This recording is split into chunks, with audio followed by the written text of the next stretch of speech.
Hi, I thought I would record my answers to these questions for the week 2 posting.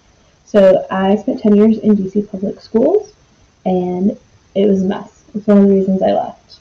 DC public schools is famous for having a really good idea and then zero follow through. We actually call it DCPSing that up. So about 7 years ago, they thought, let's have instructional coaches for technology in every school. And that was great. I was one of them. I did it for 2 years, and then they cut the program. Then they thought, let's buy every kid a laptop, which was great. And then they provided no professional development for that, so laptops got broken or sat unused, or no one had any idea. Then they thought, let's get smartboards for everybody. And again, no follow-up, no warranties, no development, no anything. So they became just really expensive projectors.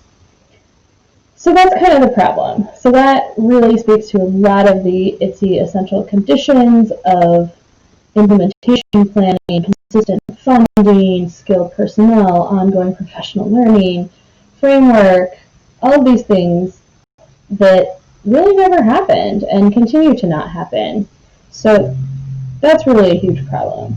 I would love to see them really follow through with what they're doing and really provide teachers and schools with the support that they need. They're very great at throwing money at a problem and just buying more computers, but more computers is not the answer because nobody knows what to do with them. So any growth has been on really individual levels of classrooms and schools. So I think as a technology leader, really the most essential one of these ITSE conditions is the planning, the implementation planning, and having a long-term, comprehensive planning with funding. I'll give you an example.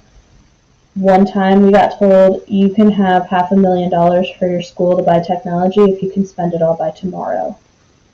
And that's not a joke. So we had to come up with this plan literally by tomorrow and spend all the money. Well, that doesn't really give you time or energy to put together a truly comprehensive plan that involves learning and needs analysis and all of these things. It's what can you do by tomorrow? So you buy a bunch of laptops, and then what are you going to do with them? The other problem is skilled personnel, and not so much that the people there aren't skilled, but that the people there don't stay. So people come up with great, especially at central office, come up with these great ideas, and they use them to get just enough on their resume so they can get a job somewhere else. It happens. They've done a lot of work around technical support. They've done some work around curriculum framework.